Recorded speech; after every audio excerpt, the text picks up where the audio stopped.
We are live. Yes, everyone. This is the Pontificators. It's Pontification night. We have Clint Helinsky. We have Comic Book Bob. And we have I'm an artist who can write if I have to. Isn't this Todd Mulrooney? Yes. It was something you guys were saying on the show you were on. So I was mocking you. Oh, well, thank you. You mean on Storytellers on Graham Nolan's channel? Yeah. I was mocking you guys. Yeah, well, thank you. every artist can write if they have to, if the page write is also right. Well, you know what? This is I've met people like this. Just because you can spell, it doesn't mean you're a writer. Like, I met this guy, and he could just kind of write. He can just put things down really quick and stuff like that. But when you read it, there's like crazy run-on sentences. There's no point to it. There's like, what the hell is this, dude? This is gibberish. But every word in the words is spelled correctly. You know, like all that kind of stuff. But I always loved getting the script from somebody who hasn't worked in comics before. In panel 1, the main character breaks through the door, grabs a glass of water, throws it in the bad guy's face, and then kicks the other bad guy in the head. In panel 2, it's like, what?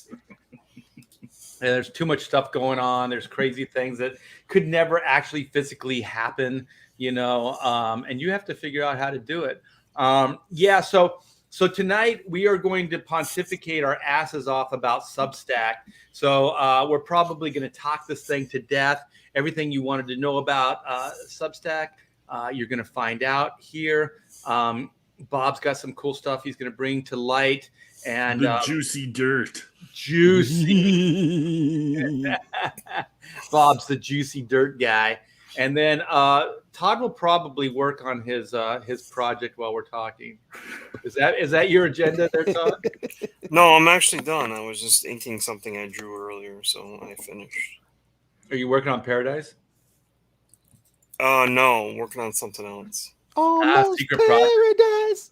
Working on 2 tickets to it. I really want to do tickets to it. Yeah. I really want to do something with pirates and do that old brush type quality to the inks.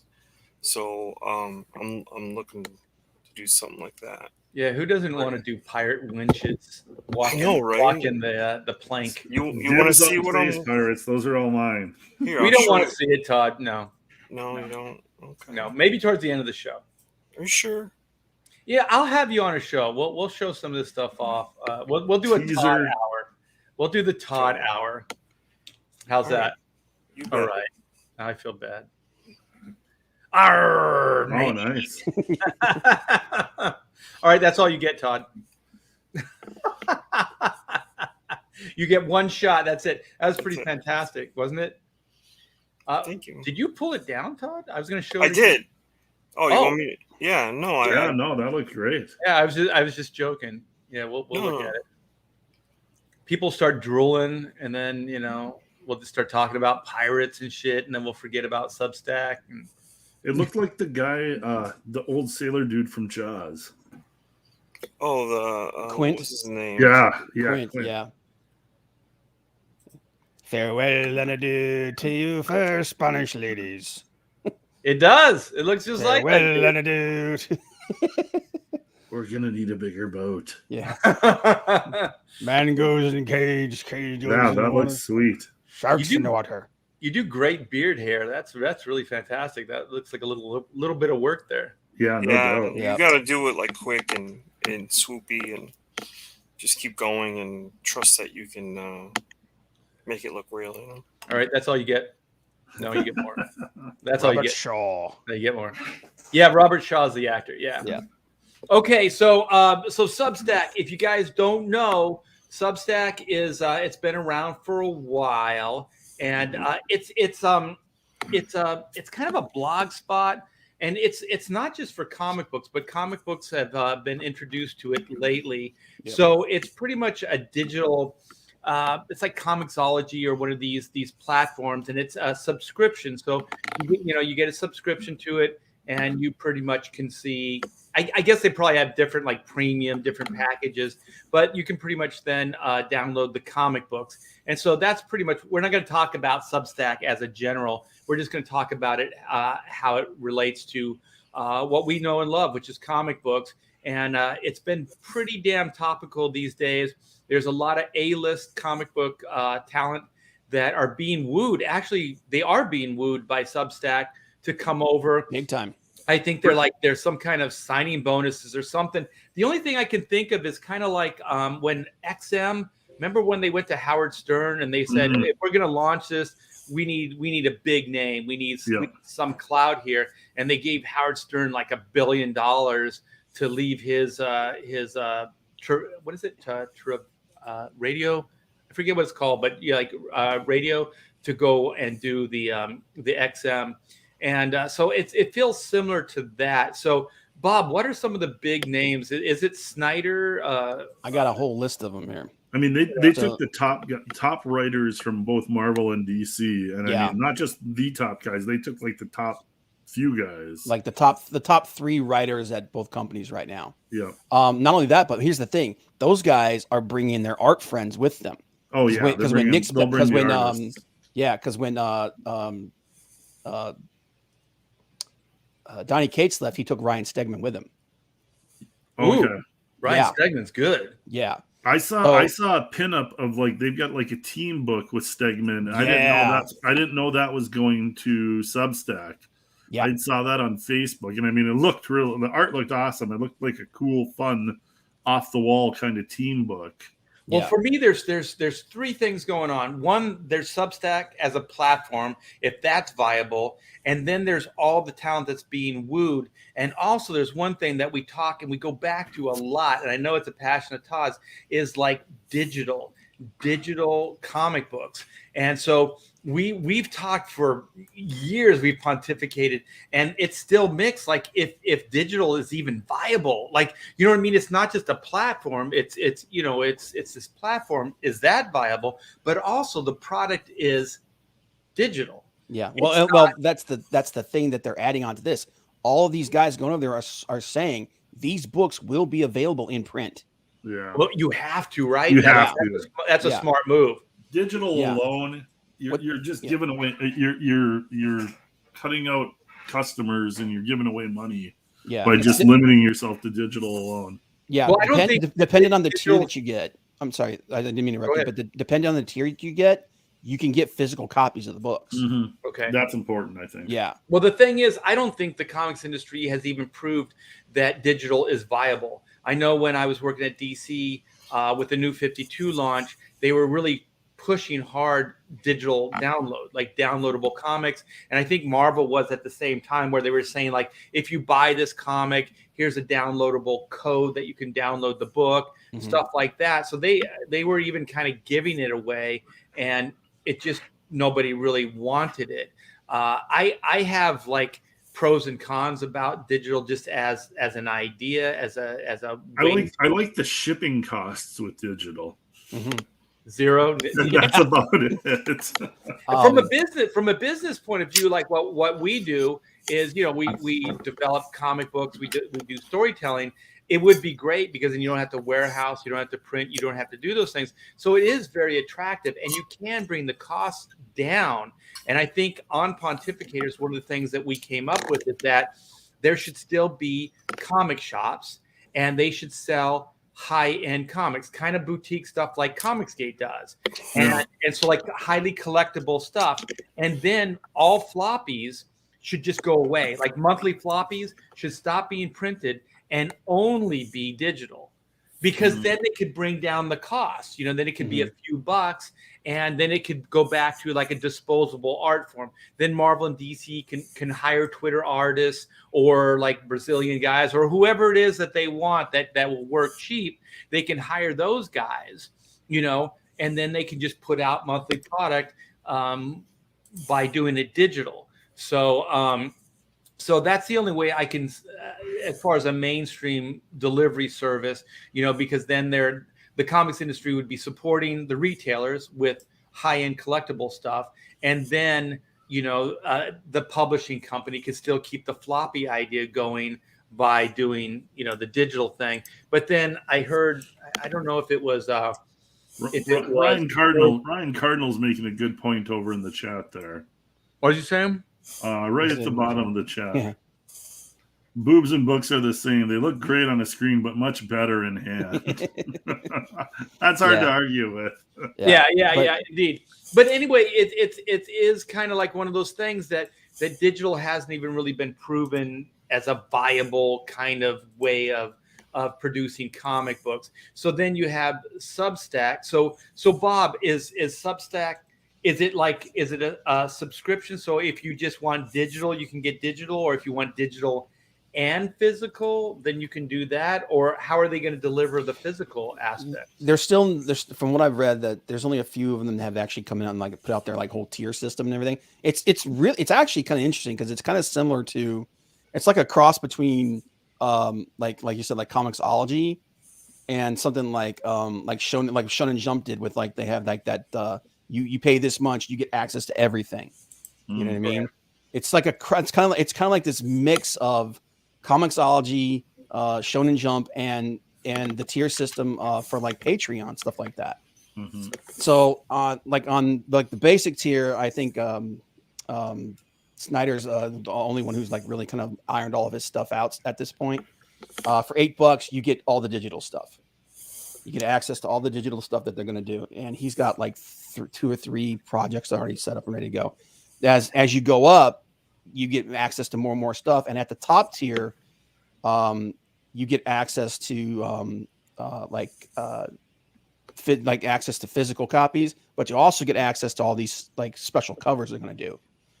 Oh, they're adding variant covers in right away. Where you'll only be able to get this cover by Capullo. Yeah.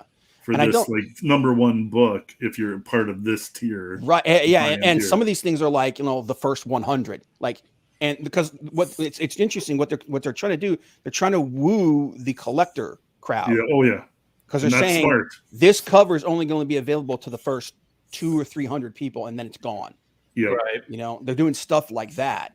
Mm-hmm. Does each individual like Scott Snyder do they get to set their own price? Or is there like pretty much, yeah, kind of so they can have whatever for their subscription rates, and they're, like you said, their tiers, they can charge whatever it is that they want.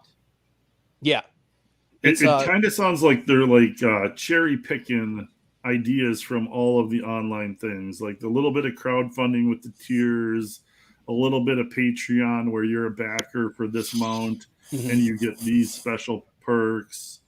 A little bit of Comixology with the digital stuff. Like they're like they kind of went through what's been working in different websites, different apps, and then they're like taking it all and then they're picking out the best writers and bringing the best artists in and saying this is going to be like, this is Scott Snyder's page, this is Scott Snyder's comic books, here's all the tiers you can back. I'm going to have a Capullo book. I'm going to have these different artist books. It's like a little mini online publishing kind of thing, but stealing all the best things that work from different crowdfunders or different websites. My question is like, why couldn't they do that like we do it on our own? Like, what does Substack bring to the channel?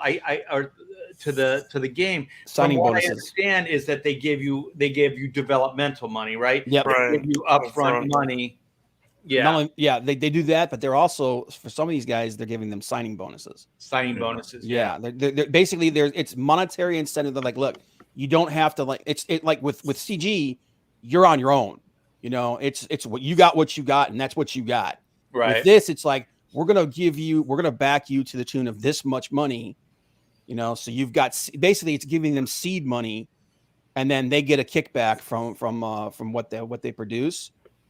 And we're under the assumption that they're also paying the overhead, right? So they're paying for the printing, they're paying for the talent, they're doing all that. Like I don't know if they're paying for the printing, but I do know that like for these guys, like I know that for these big name guys, They're getting signing bonuses, and they're probably working something out for printing. I would imagine that has to be part of the bargain there. It's got to be only the big name guys that are getting this kind of definitely. sweet The signing bonus. Oh yeah, because like there's nobody else getting these deals. Yeah, and depending on who you believe, some of these deals are upwards of $500,000. Mm.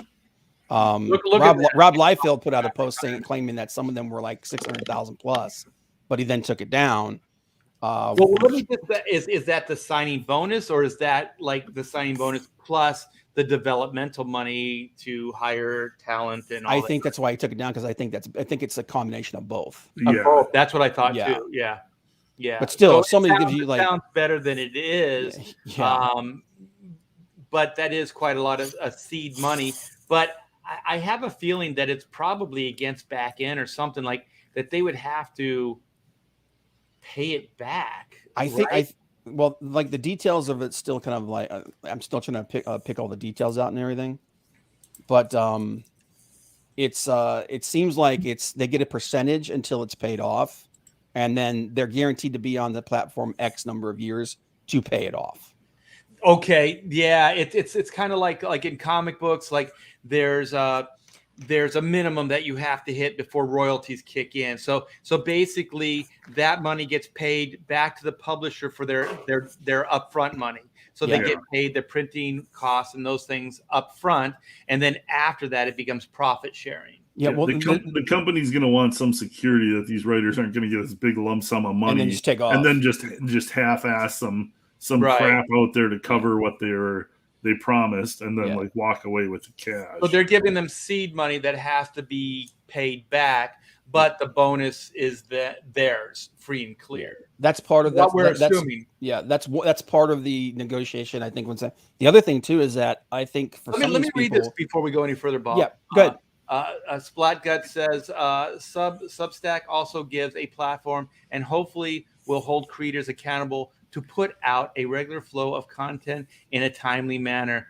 Unless it's in the contract, unless it's a breach of contract that they have X amount of books, then that's not going to happen. Not everything will have to be on a 22-page format. They can experiment. They can do all kinds of other things. Yeah, I think one of the creators just talked about putting out like 4 pages a month. I mean, 4 pages, like 4 pages, at least 4 pages a month.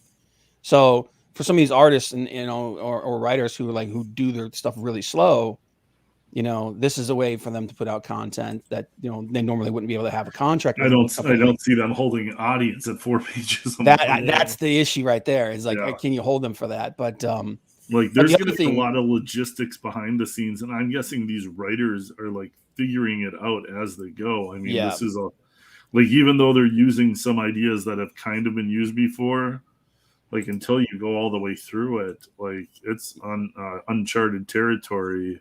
And a lot of these guys have been working for companies where they got an editor handling all logistics for them. That's another interesting thing is like who's going to hold them accountable to keep this stuff going. Right. And then there's one more thing that they're just, it's like, this is just the given. This is just going to fall into place. This is just going to happen. Okay. So Scott Snyder, his name is going to be the be all end all. They're not going to have to market. They're not going to have to do any of that stuff. Well, Comicsgate is almost like 50-50, like it's 50% of you like working your ass off putting the comic book together, but it's also 50% of you marketing. Like what we're doing now is kind of branding and marketing, stuff and getting, like showing people that we're okay guys and we're entertaining.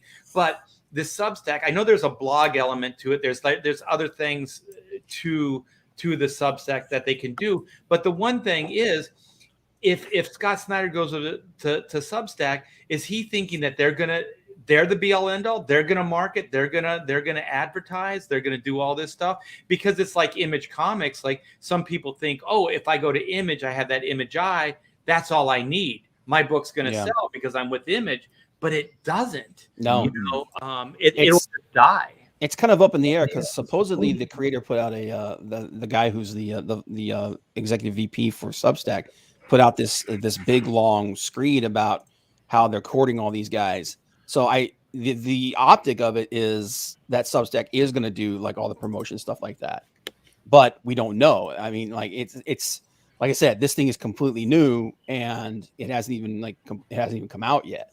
Well, for me, So- that's what's going to be the interesting aspects is Right. how are they going to market it, how are they going to sell it? Because also we've talked about on Pontificators, one of the biggest letdowns of this industry is that Marvel and DC only wooed Diamond, and then the industry just kept getting smaller and smaller and smaller. They never branched out beyond that. They never advertised to the masses. They killed the newsstand, so there wasn't a chance that, you know, casuals were going to come into the industry. All these things. So, you know, how do you have growth if you don't market? How do you have growth if people don't even know your product exists? I bet you there's kids today that don't even know what a comic book is. Oh, yeah. You know what I mean? What a- Like when what a I was a comic book kid, is, yeah. every kid had a comic book. Like it wasn't uncommon. Even kids that weren't really like comic book fans had probably a handful of comic books under their bed.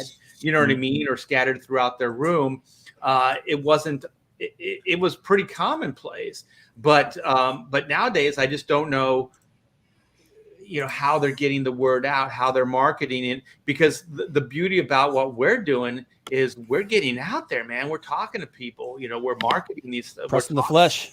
Yeah. And in lieu of having, you know, a crazy, you know, budget that we could just spend money in and advertise, you know, in different, I don't even know where we would advertise, to be honest, you know, but even if we did have the money, where would we advertise? YouTube, I mean, like literally kids live on YouTube. Like YouTube is like, that's the play. Like what we're doing right now is the best way to like catch, not kids, like I'm talking like mid-teens or something. They'll be more interested in finding out about comics. If they're interested in comics, like they'll find out about comics through here.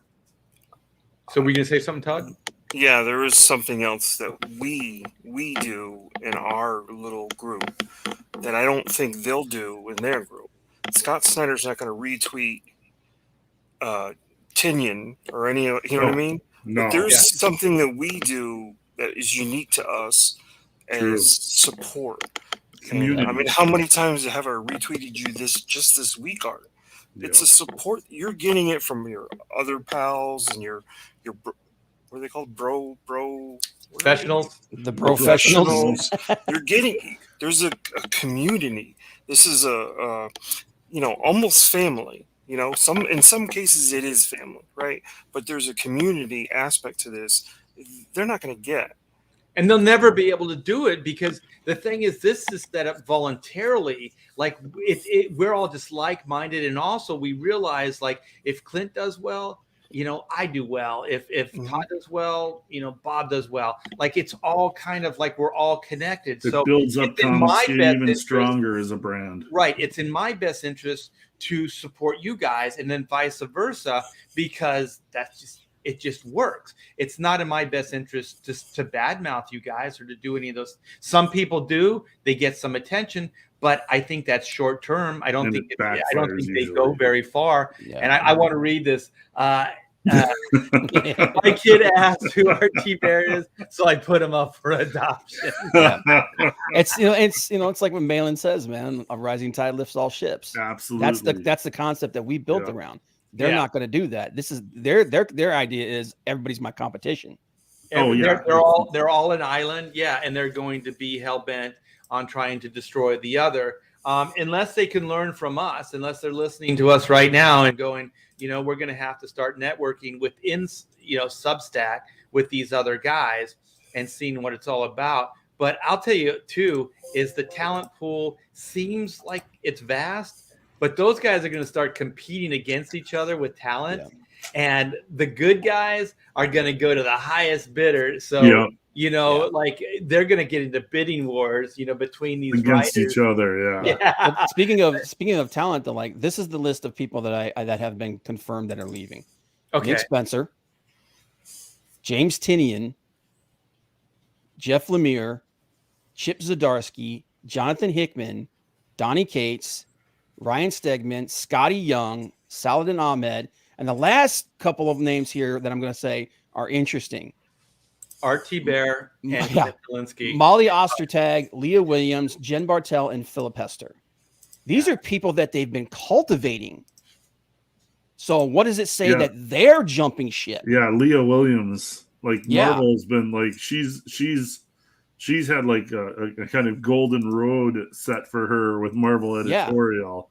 And And the then fact somebody that just told me she was just bitching about them changing the Marvel's X Factor. Yeah, her editors kind of threw her under the bus in a storyline, and the fans came after her. Mm-hmm. And then the editors came and said, "No, we kind of like did this," and yeah, it was X Factor. Yeah, but like that she skirted out of there so quick. That says that, yeah, that's interesting because that says like, look, that's the kind of people they're trying to pull in.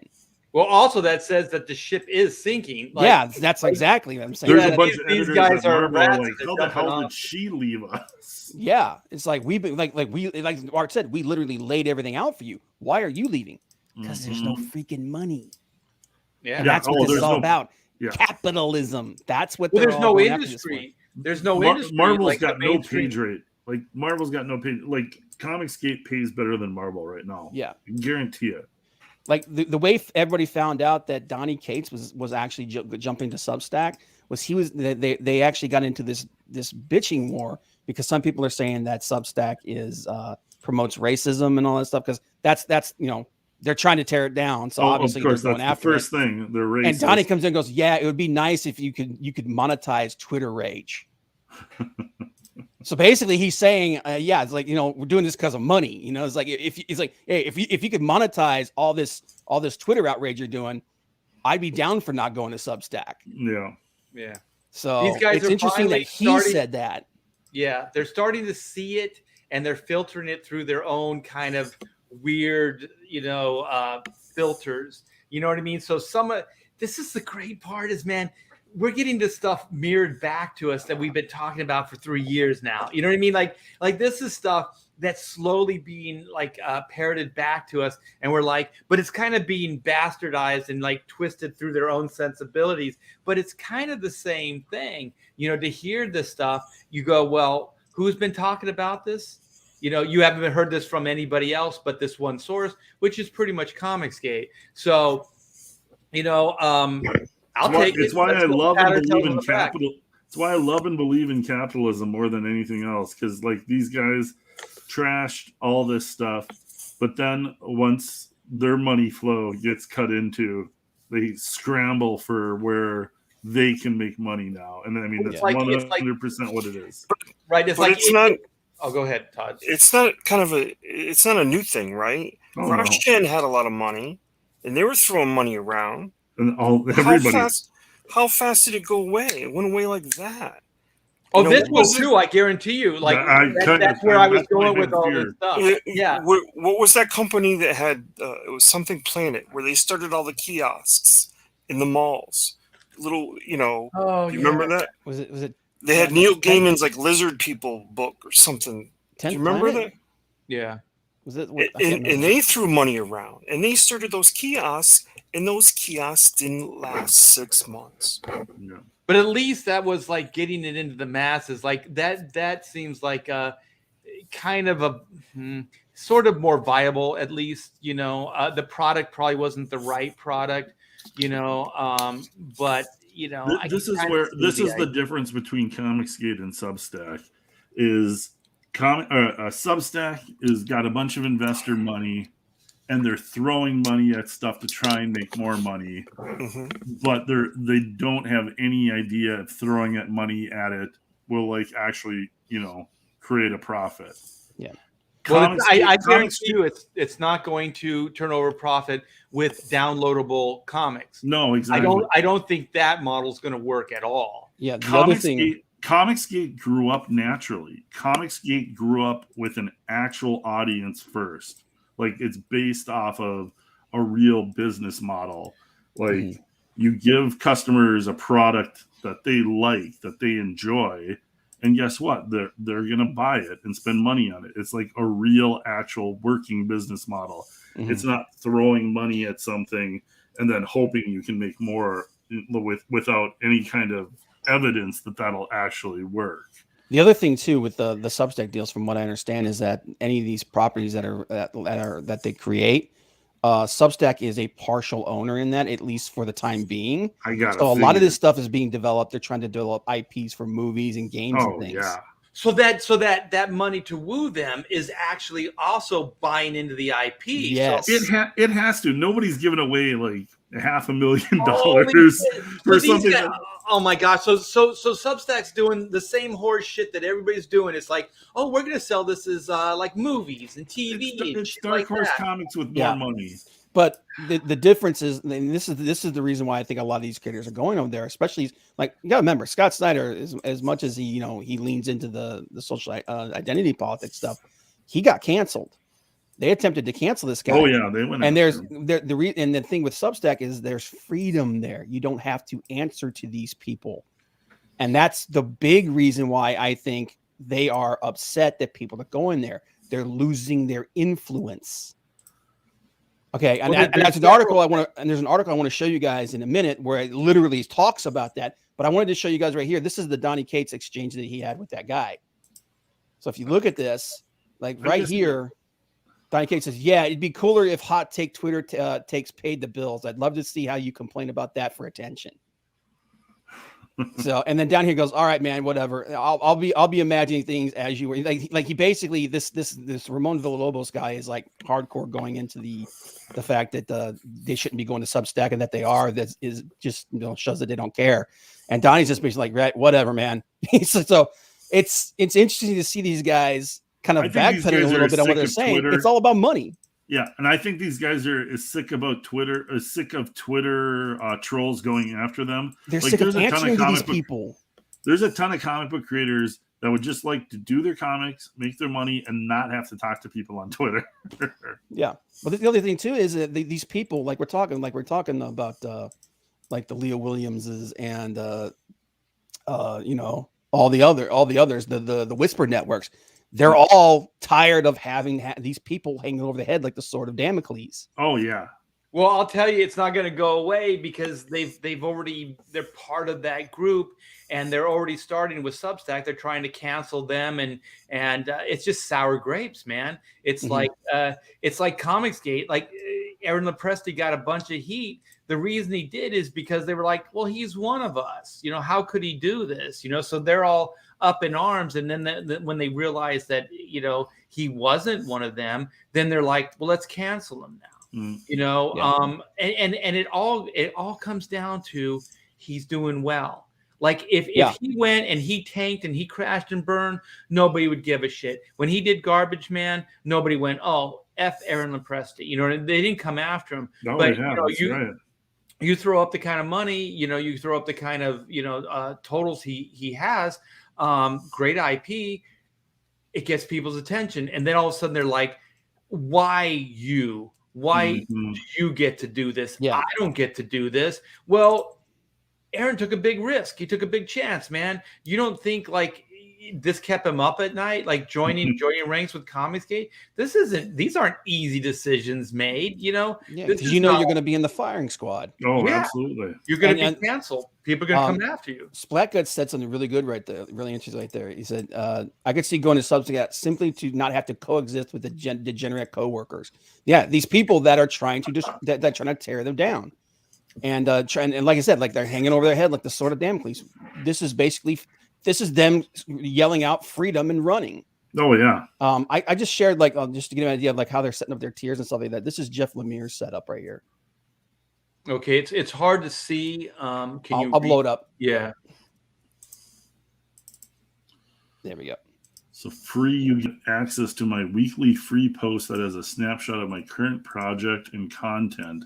Only a small taste of all the awesome going on in my Substack. Yeah, $7 a month. You get access to everything, the digital, access to the secret store, monthly exclusive drops, limited edition prints, things like that you can get access to. $75. This is where the annuals, when they start, is the money starts ramping up. You still get access, but pay $9 less over the course of the year. But there are some incentives to follow up. This $500, these annual subscribers and these founding subscriber packages is where the money and the printing and stuff comes in.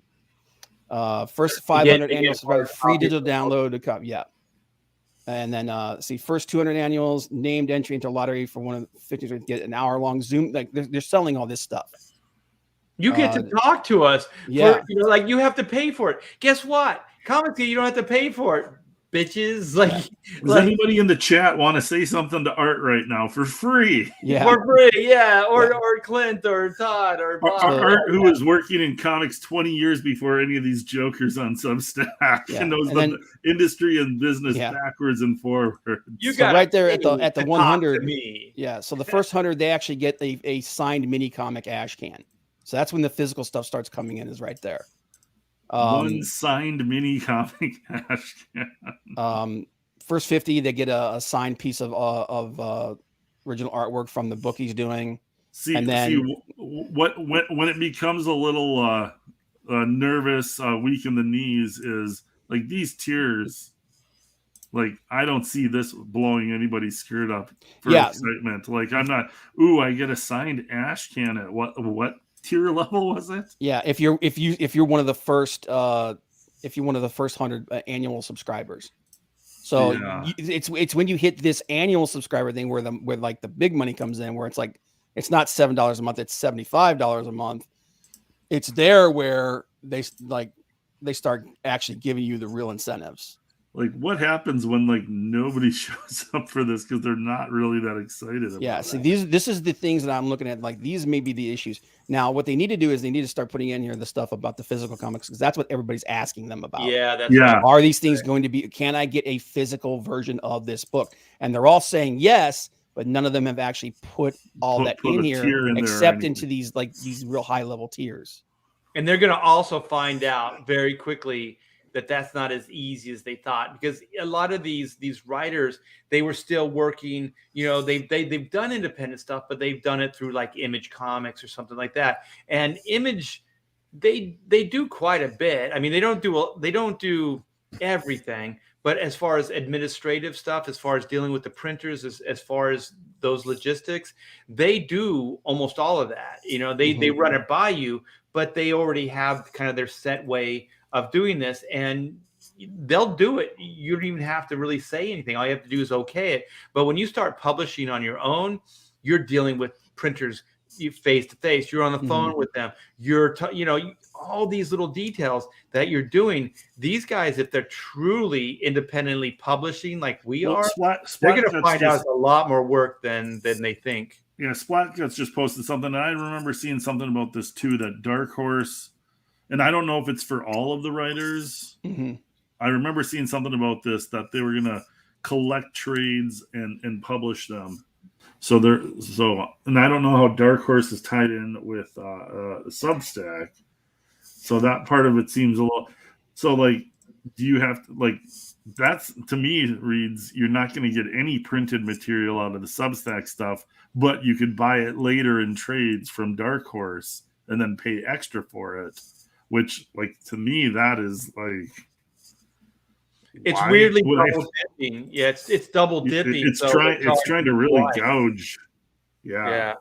Let me get this. I'm sorry, because these super chats get away from me, and I feel so bad because sometimes I don't read them.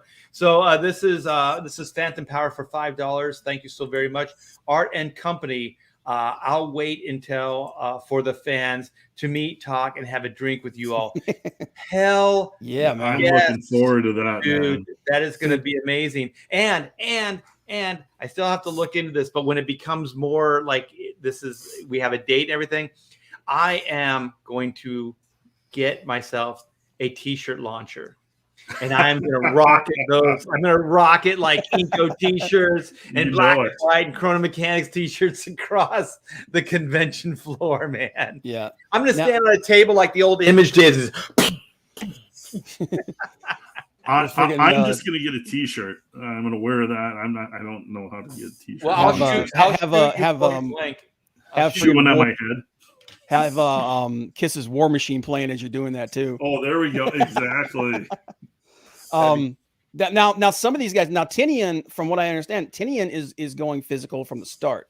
So I shared this so you guys could see this. He might have the best business model. He's probably the smartest one in the entire group. Because I think they're still playing a big gamble, because there still is people that are thinking like digital's the savior, and it's so appealing because of the overhead, like Clint was talking about. Like there's there's the minimal overhead. There's no warehouse, Mhm. there's no printing and things like that. So I understand the attraction, but man, So- physical Yes. the way. So for his, he's sending so for his, he's sending his founders tier with this founders tier, which is only available for the first 24 hours. He's sending that $250 a year, but they also get 6 extremely exclusive covers for 6 different projects over the course of the next year. And this is the only way you can get these. And he says right here, get those 6, flip them on eBay for 50 each, and you're in profit. So that implies that he's going physical from the start. And he's already teasing collectors. Oh, crap. Flip them on. I mean, the very first thing he says, Yeah, you can buy my exactly. comic and then sell it on eBay for double the price. Yeah, He's telling you what the business model is. He's telling you should sell these. yeah. Basically, he's like buy 2, keep 1 for yourself, and then sell the second one and pay for your subscription. Yeah, and then right here, Hickman and his team are saying they're going to create some of this stuff. They're going to only be like 100 of these things printed, and you could take them and again you could take them and flip them. So these guys it looks like these guys are going physical right from the start. Everybody else is kind of up in the air. Yeah, and I think that's also going to be very dangerous because, like what Clint was saying, like Comicsgate had a clear mission statement, and it was very clear and it was very direct. This I don't quite understand what their mission statement is. It seems like it's all over the place and nobody's clearly defining it. And I think that is going to, it can fundamentally bite them back, down the line, because I have a theory that things that are like have a good mission statement, like companies, things that have been built and have a clear mission statement. There's an understanding of what they're doing, where they're going, who they're trying to market to, all those things. Those things last the test of time. As long as they're not bastardized down the line. Like Disney's business model was sound. It lasted, for a long time until the newest regime came in. So Walt Disney and Roy Disney, they set this thing up in a clear way, even down to like our founding fathers, the United States. Like there was a clear mission statement. There was clearly what they intended to do. And I always compare this as like Mexico, the United States. Mexico doesn't have that. There's no real clear way of doing business. There's no real way of governing their people. So it's all over the place. And I think this feels the same way. It feels a little unfocused. It feels like very unfocused. Yeah. And the other thing, and like we were talking earlier about like whether or not these guys are allowed to set their own prices and everything. This is a pretty clear indication because Chip Zdarsky, he's not doing the $70 a month annual. His is $250 a year. So he's jacking his prices way up. This I think is a bad idea because everybody else is like $70 annually. He's the first one that drops an artist's name though, right? Which is Scotty. Right. So that's beneficial too. Like if these guys want this money, I think they're going to have to start dropping some artist names because that's the only way they're going to get this money. And the thing is not all of these guys, like they're all kind of scrambling all at once and having multiple projects and all this, that, and the other. Like not all of these are going to be hits. Yeah. Not all of these guys are going to get like a big following coming over, even if they were a big name at Marvel or DC. Yeah. I mean, a lot of these guys were selling books because of the name on the Marvel or DC comic that they were on, not because they themselves had this huge following. Is Donny Cates the only one that's saying like collaborators that I've seen so far, or the other ones? Well, no, Donny Cates and Ryan Stegman are he's collaborating, and then he's doing the one with Scotty Young and a couple other things. He's actually having other writers and stuff too. But he's also one of the guys that's guaranteeing physical stuff right from the start. And with Snyder, now Snyder had that. Is this? I'm confused because Snyder had the announcement of like 8 books that were coming out. What was it, through Amazon or something, or through Comixology? Yeah, he's tied into Amazon. So this is a separate deal from that entirely. Apparently, yeah. So he's got the Comixology deal that's tied in with Amazon Prime, and then he's got this deal tied in with Substack, which is entirely different books. Yeah. Okay. And this so Scott Snyder is double dipping in two different. Seems like it, yeah. Yeah, like there's a lot of writers out in comics that are jealous of Scott Snyder right now. Leg Kick actually made a good point there. It's like, how many of these guys are going to get in trouble with the IRS?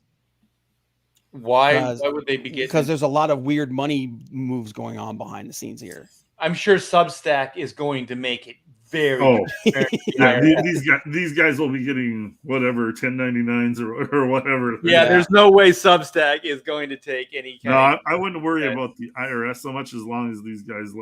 These guys are independent. I mean, these guys have been freelancing forever. They've got their own accountants. When you're a freelancer in comics and you start making real money, the very first thing you go and do is get a real good tax accountant. Because independent contracting for good sum of money, you want to make sure your taxes are paid.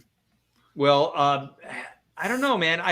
I'm always kind of more power to them. We'll see how it goes. I don't wish ill on anybody, and if it does do well, I think some of them could be successful. I don't think all of them are going to be. Yeah, well, that's the article I want to read now. Like, this is the one that's gonna touch exactly on what you're saying, but it's also on why everybody's freaking out and why they're scared. Okay, is that the one? That's the one I'm sharing right now. Okay. All right, let me go ahead and blow this up a little bit. Oh, this is the New York Times. New York Times, all right. Yeah, this new direct-to-consumer media. I'm sorry to interrupt, but is this a more legitimate source than Bleeding Cool? This is New York Times. Well, it's New York Times. So what? Well, I know, but Bleeding Cool. Come on, Rich Johnson. Can we really trust the New York Times versus Rich Johnson? Yeah, that's I waited way too late for that joke. Sorry, Bob. No, it's cool, man. I'll shut up now. No, the interesting thing is that you can tell that this guy is writing this from a liberal perspective, and you can tell that he's worried about this because this also addresses the fact that a lot of newspaper people are leaving and going to Substack. Oh, okay. So Substack has captivated an anxious industry because it embodies larger forces and contradictions. For one, the new media company promises both to make some writers rich and to turn others into content creator equivalents of Uber drivers. So in other words, the talented and the people who have followings and, like we were talking about, they're going to rise and the others are going to fall because they're not being propped up. Okay. Even as journalists turn increasingly to labor unions to level out pay scales. So journalism as a whole is in a lot of trouble right now. So here's this new direct-to-consumer. That's a big one right there. And you're talking directly to your fans now. For a long time. Yeah. Media also means that battles over the boundaries of acceptable views and the ensuing arguments about cancel culture, for instance, in New York Magazine's firing of Andrew Sullivan, are no longer the kind of devastating career blows they once were. This is taking away their power to cancel someone. Yeah. Yes. Interesting. Your Gail Simone's, okay, their ability to control the narrative and to put you under their thumb. It's taken away. And even this guy, he even comes out and says, only Twitter retains that power. Who else did we see recently that just jumped off of Twitter? Mark Millar. Yep. Big media cancellation is often an off-ramp to bigger income. Though Substack paid advances to a few dozen writers, most are simply making money from readers. Again, it's all about, what we talk about, customer service. That includes most of the top figures on the platform who make seven figures, sums and more. And then talks about, and again, and over here, it talks about the fact that, there's all kinds of different people on there. You got Mr. Sullivan, the liberal historian, Heather Cox, and the confrontational libertarian, Glenn Greenwald. This new ability of individuals to make a direct link from their audience, not from the company. The audience isn't just transforming journalism. It's also been the case for adult, and they go into all the different stuff like OnlyFans, Patreon, yeah. And despite a handful of departures over politics, that wave is growing for Substack. The writers moving there full time in recent days include former Yahoo White House correspondent Hunter Walker, the legal writer David Latt, the columnist Heather and Ask Polly. So all these people, and then just today, Salman Rushdie announced that he's going to publish his next book through Substack. So now book publishers are leaving and going in there as well, saying we don't want to deal with your crap. This is freedom for the talented. Freedom from the talented from getting canceled by the Twitter jealous trolls out there. Yes. That have used cancel culture and the social justice warrior network and the Whisper network and all that bullshit This is freedom for talented individuals that have an audience to So escape all that bullshit. Yeah, so then this is Substack's pledge that they're going to stand by all the content that's up there. They are saying we're the platform. They're saying we just give you the space. You're the one that makes the content. You're in control. So we're not like, no matter what Twitter mob comes after us and goes to Substack and says we don't like XYZ. Substack is not going to get involved. Yeah, it's the idea behind it is it's the Wild West. If you don't like it, you don't have to subscribe to that person. Right. But I can't wait to see some of the SJWs, the different types. They're already trying. Yeah, they're already trying, dude. Like I said, that list I gave you, the last 4 names on that list, man. Salan Ahmed, Molly Ostertag. She's a big social justice warrior. What's his name? Leah Williams, Jen Bartel, Phil Hester. I mean, social justice warriors will step across other social justice warriors' dead bodies for $1. Exactly, and that's the only thing. Like that statement from Donnie Cates. Donnie Cates, who's been hardcore against CG and whatnot. Look at that. As soon as capitalism comes in there, and he starts like, "Oh, I'm going over here to make some money," and someone starts talking about it, but he's like, "Hey, I'm gonna step all over you to get there." Yeah, like I could give a shit about you. There's a payday over there. Yep. Yeah. But that's that right there. What do you think is the viability long term? Do you think that this platform has legs? Do you think it's just a moment in time? What do you guys think? I'm skeptical when they're throwing this much money around. Yeah.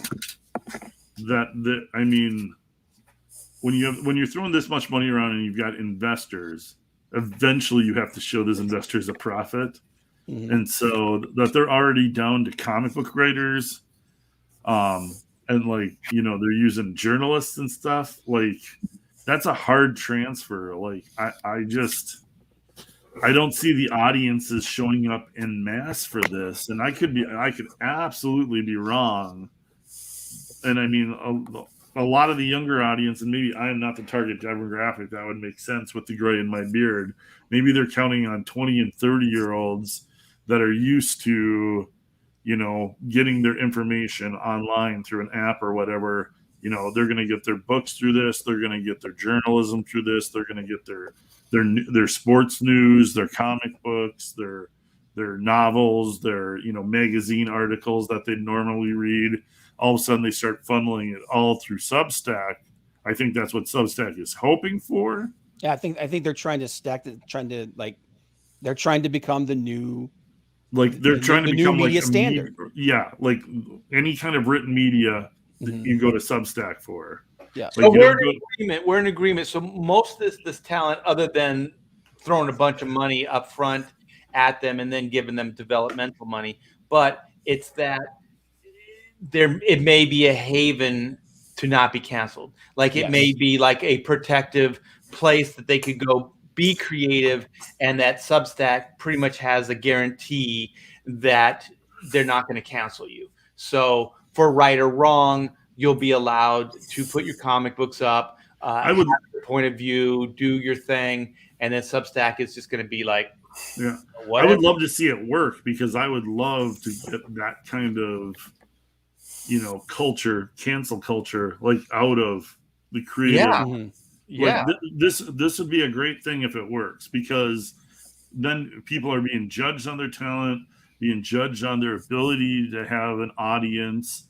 Like that's the way this creative, venture of, whatever you're working in should work. Like if you're talented and you're entertaining and can build an audience, you should be able to make money off of it and not worry about like somebody judging you online and trying to get you knocked out because they're jealous you're successful. An interesting thing that somebody actually mentioned on there is that a lot of people like Kelly Sue DeConnick and stuff, they're on there.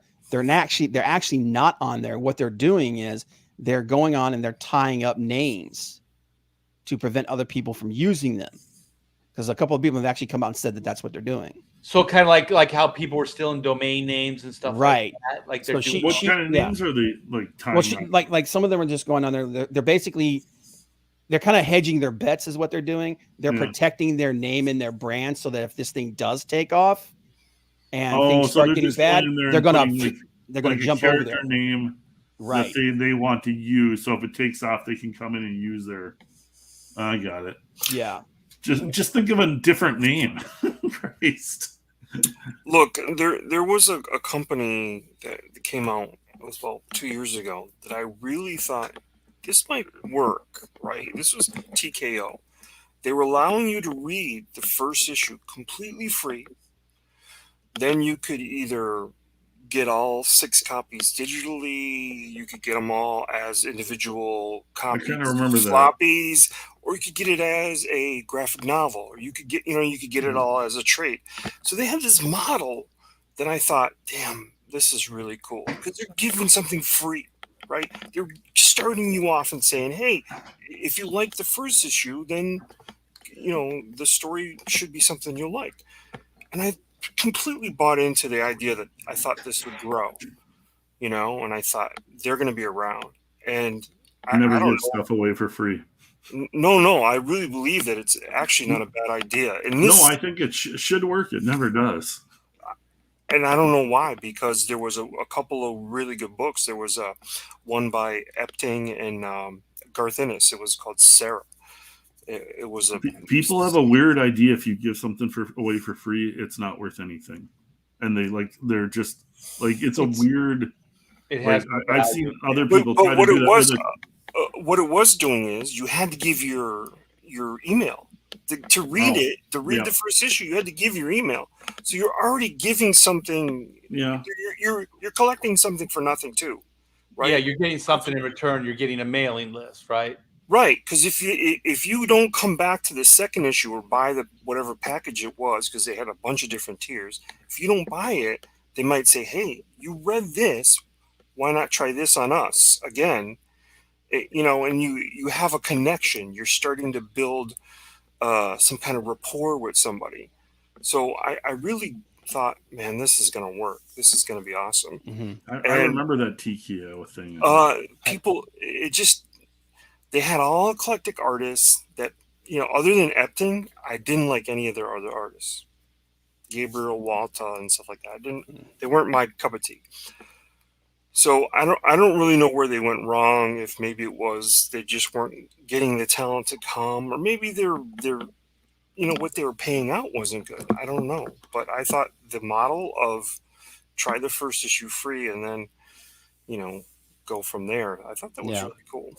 Yeah, it's not bad, but I like what SDA says. Working for someone is still working for somebody else. Yeah. Especially if that upfront money that they're getting, like a signing bonus or whatever, is like giving up ownership or partial ownership to Substack. So they are still answering to Substack, which means that if Substack did want to cancel them, I don't know what their contracts look like. They could still do that. There's no guarantee. And even if there is a contract, people breach contracts all the time. Yeah. And that's the thing too, is like right now they're saying that they want to be this safe haven for everybody to be able to, to do their thing in it. That could change tomorrow. Well, and I wonder how much of that upfront money they actually get, all of it upfront, or if it's like we need to see these numbers by this date, then you get your second installment. Yeah, like here's $100,000 for your first 3 months. Yeah, and then we're going to see what kind of numbers you're bringing in, and as long as you're hitting these numbers, then here's your second $250,000. Yeah, here's your stipend.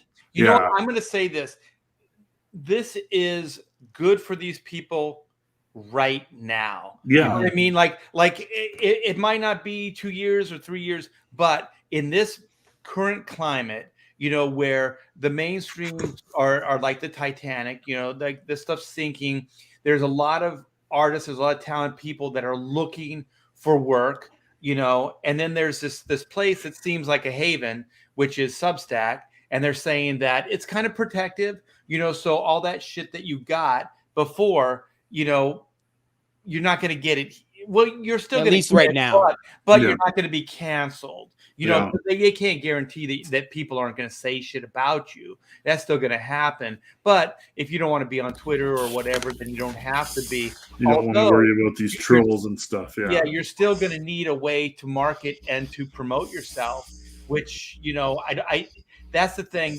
That's the thing that I come back to with Substack. Okay. Substack isn't like a household word. You know, it's not Disney Plus. It's not that type of branding. So maybe in a couple years it will be, but it isn't right now. So they're still relying solely on their fan base. Solely on their fan base. I'll tell you right now, Comicsgate, like people that are supporting my books, I don't think they're all just my fans that I've had over, you know, all my years of doing comic books. I think some of these guys have just found, you know, my work. You know what I mean? Like absolutely. They just started. So but that's over time. That's building things. So building it naturally. Right. I'm not really sure how much these guys, their egos could be getting the better of them, because they're all relying on that they're going to be able to bring like this big fan base over. But even when what was his name? Sean Gordon Murphy did his book. Yeah. Like, there were people saying like it was going to do 1 million. Like, yeah, it was like, why is this book? He didn't promote himself. Sean Gordon Murphy was worried about people would be offended by how much money he was going to make, and he was concerned about that. And it's like, how about you make the money first and then worry about being concerned about it? He'd been torn up by the Whisper Network. Yeah, torn up by them, and he was scared. Yeah, and so he here's the thing. We're seeing some of these people that we know they're watching. We know they're watching the CG programs. We know they're watching. They're checking out how these things work. They want to run that. They want to run their programs the same way. They want to run their Indiegogos and stuff. They want to go on the network. They want to push it there, but they can't. Mm-hmm. And he especially doesn't like. He was so gun shy and timid. He didn't promote himself.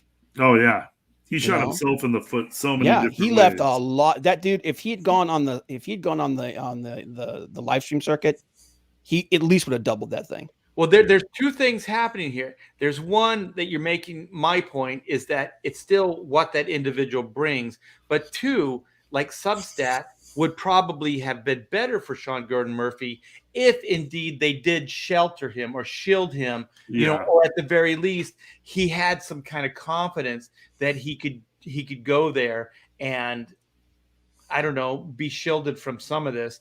I don't really understand the shielding part, because to me it's like, grow a fucking spine. Like that's what it's whether you're a pussy or not. Right. Like if you're afraid and you're so worried about what people think of you, then you're in the wrong business, because you're going to be judged, and you're going to be judged harshly. Things are going to happen that are out of your control. But that's where you have to dig down and go, you know what? I have faith in my abilities. I have faith in what I can do. And so that's I'm going to put that out there, that confidence. And when you have that, also, people don't F with you as much. As soon as you show that, as soon as you show where the goat is hid, people exploit it, right? It's been forever. As soon as you show your weakness, people are going to take advantage of it. So Sean Gordon Murphy showed them everything. This is exactly how you could fuck me over. This is exactly how you could hurt me.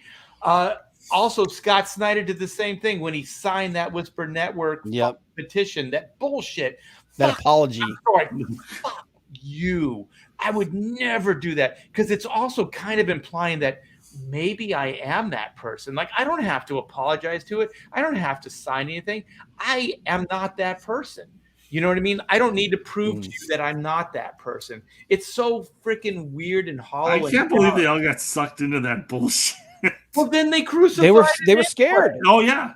Well, that's the thing, is the second you give them that little bit of power, they're gonna feast on you, because that's what they do. And that's the thing that scares them. Whether you have Substack or not, it's not a bulletproof vest. It's not Yeah. it's not going to be a guarantee. I think that's what they think it is. Is not going to happen. They're hoping. People are entering into it in a very naive way. And that's what all these little SJWs are like, getting themselves all bent out of shape, as they haven't figured out a way to attack any of these people on Substack yet. Because they're bitching about it on Twitter, but they don't know how to make it dent. Yeah, they don't know. Well, the reason they're going after him is because they also know where their goat is hid.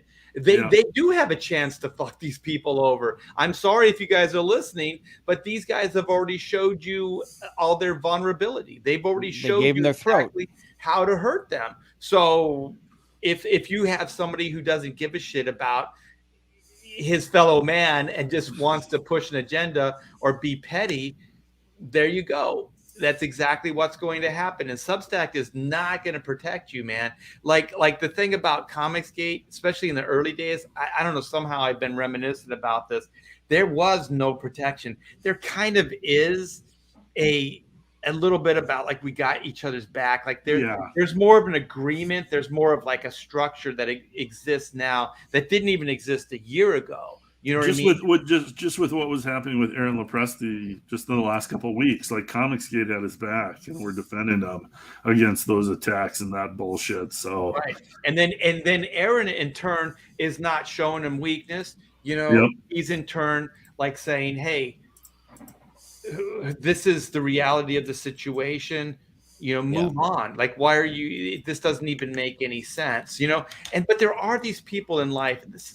This is always this. There's people, for one, they think there's just a pie, right? And that's all there ever is. There's only like 8 slices, and then no one can ever make another pie. This is all there is.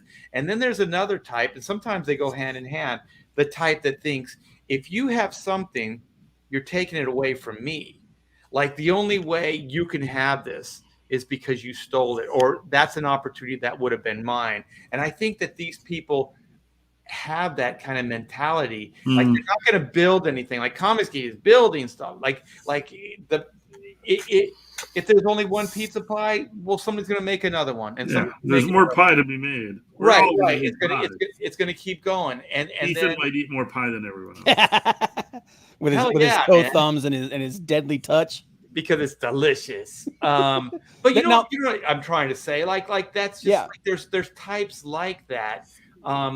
But to me, ultimately, who gives a shit? Like I don't respect those people. I don't care about those people, you know. And the best thing about like Comicsgate right now is I don't think anybody listening is like that. You know what I mean? Like I don't think people that are supporting, Blue Bombshell are like that. You know what I mean? And that's the best. I'm not worried about them being my backers. I've got my target audience, and they're not a bunch of SJW losers. Right. Yeah. But to bring it back to the subject thing, somebody actually made an interesting comment in chat here. They said, "Has anybody seen a contract yet?" No. Yeah. And that's what I'm waiting for. I'm until they come out and somebody like drops the friggin' other shoe and says, "This is what the contract says. This is what I have. This is what I'm guaranteed." We don't know what the hell this thing is. Yeah. This thing is a complete mystery. Bunch of question marks. So there. We don't know. They may be. They may have sold their souls, these guys. You know, there's money involved, because this many top guys wouldn't have like amscrayed out of Marvel and DC as quick as they did without there being serious money involved. There had to be, especially the top tier guys like that. There had to be some kind of guarantee. The question is, what is it? What does it entail? How much are they getting? We don't know any of this stuff. Because every one of those top guys that they stole was guaranteed more money at Marvel and DC. Not more money than what Substack was offering, but there was more contracts and more money for them to be had. For them all to leave in mass like this. Yeah. Like they got bought out. That and the possibility of like we know that Marvel and DC are all constantly restructuring and changing what they're going to do and everything. You know, we don't know. Like half the books that they are on might be canceled. They might be out of a job. You don't know who your editor is going to be in 3 months from now, or like which way the wind is blowing. Yeah. You go for stability. You go for money. Yeah. Having said that, man, I'm going to go share something, since we stirred up the crowd here. Yes, this is not Substack. This is not not SJW bullshit. This is none of those things, man. No There we politics, go. no BS. This is black and white. Two man versus machine. We're not even a week into this, guys, and we're coming up on 40K. 476 of you saw the merits in this and backed this, and I do so appreciate it, you guys. Let me hit this refresh. 165, 304. Very cool, man. So now we got 478 backers. Thanks to all the new people that have come in. And so just really briefly, I know this is Pontificators, but I am in the middle of campaign mode here. Turn it on, Art. Turn it on, baby. So this is Black and White Man versus Machine. This is the first cover, the main cover here. We have this is going to be this is going to be the finale too. So if you've picked up Black and White Volume 1, this will be the conclusion to the origin story of Whitney Sung and Reed Blackett, aka Black and White. So also this is like 64 pages, you guys. This is not like a 48-page book. This is epic. So here's somebody that's not afraid. It's Racaport, who's come out, and is bravely publishing his own book and then helping us out as well. So I was really fortunate enough that Kevin said, "Hey, yeah, I'll do a cover for you." So this thing kicks ass. We got that as a tier, and then we had the High Octane Adventure. So this is a 22-page story. So we kind of lowered the entry level price. So this is $15, and this is written by the amazing Von Klaus and drawn by Comicsgate's own, really, is Pedro Ang. Pedro draws in this killer animation style. Nice, yeah. And those two are just knocking it out of the ballpark, man. Grand slams each and every time. So because you guys spoke and wanted the original volume 1, we're bringing it back, but with a brand new cover. So this will be a second printing of Volume 1. So you can get Volume 1 and Volume 2 together, just in case you missed out on the first campaign, which, by the way, we got to six figures. So we're part of that lovely ladies club. So yes. So we sold out of the black and white remastered, the Capullo variants on the left, but we still have the Virgin variant. But we only have it in one tier, which is the black and white jam tier, which is the 145. And keep in mind, like the bigger tiers all come with a trading card, and this tier right here, the jam, comes with a special mini print. And so if I keep going down, just added this, and I got some advice from Graham Nolan, and he said make this into a tier. So right now, the story page layouts are as an add-on. So any new people coming in, you can get this at checkout. But anybody who wants it that's already backed, don't worry. Tomorrow morning, this is going to go up as its own tier. So you can back this and not, not interrupt your previous order. Because it's funny because it's some stuff I don't realize until after the fact that you can only use the add-on if you're backing a book, at that moment. So you don't have access to the add-ons if you've previously backed a book. So so we're going to do that as its own tier. So you can get these layouts. They're only $40, you guys. I feel like this stuff was hard for me to sell because I want to keep this stuff, but I think it's fun. It's a nice behind the scenes kind of look at how to make a comic book, and they're not that expensive. So $40 for original artwork. That's a great idea. Yeah, I think it's pretty cool. And so that's pretty much the campaign, you guys. I do appreciate, like I said, everybody that supported and backed it. If you've already backed, if you could please shout it out on your social media and help. Let's get this guerrilla marketing thing working. Spread the word so everybody in Comicsgate knows about Black and White. Everybody in the world. Let's just keep it going. So thanks for letting me kind of interrupt the show here. So we got to do another Comicsgate Present, man. Oh, you know what? I thought about this. We haven't done one in a while. Right. I thought about that for this week, but my schedule is pretty insane, Bob. But yeah, I'm going to be leaving next week, so I got to figure out. I'm going to do some live streams from Disney World. So this is going to be nice. you're gonna get to see me crash. It's and a burn. ghost town. You're going to get to see me crash and burn, man, because Pamela's going to be holding up her. This is going to be freaking hilarious, man. So we're going to try to keep, in touch with all you guys in various ways. I think we're going to be gone for 4 days. It's not going to be too bad. So then after that, Bob, we'll definitely do a CG in demand. What does that say? Takis? Takis. You're going back to California? No. We're going to. I was gonna say, dude, Florida? What? No. Florida is like closer now. So Florida is like an hour and a half away. So the thing is, my daughter set it all up, and so we're gonna go there. We're gonna hang out. She's getting engaged, or she's engaged, and my wife has a birthday, and I have a birthday. So it's gonna be kind of like an all-encompassing kind of. Your daughter's engaged? Yeah. Is she bringing the boyfriend? Congratulations. Is she bringing the fiance? Yeah. Oh, If you guys, you need to go full Texas on them, man. You need to show up with a shotgun. Like, not good, yeah. hey, you lady folk, go and walk over there. Hey, come here, man. We're gonna have a stop. Just walk with me. Walk with me, son. Walk with me. Did you guys see the Jack show? Cecil just lambasted my poor daughter's fiance. Oh no! Oh, I haven't seen that yet. It was pretty epic. Yeah. I can't even begin to get into the details. I'm gonna have to go back and watch. It's pretty funny, man. Poor John, man. He's gonna be.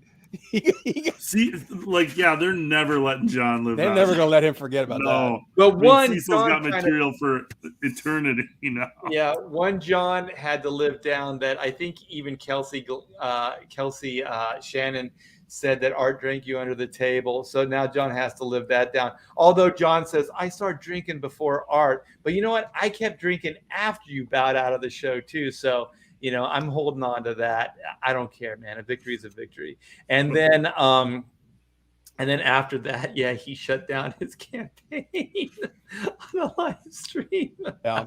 You know what? How cool is it that Indiegogo, he went to them and said, hey, I screwed up. Can we fix this? And they were like, you got it.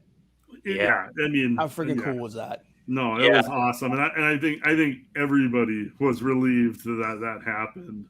But watching it happen and then watching Cecil just not lay off him at all, it was like, oh my God, dude. I got you nuts. I'm like, this is Cecil, maybe this is a bad idea, but oh man, nobody. It was like a car accident. You could not look away. Yeah, these are like shows that happen every couple months, like just memorable shows, and that Jack show, and then John Malin's closeout campaign.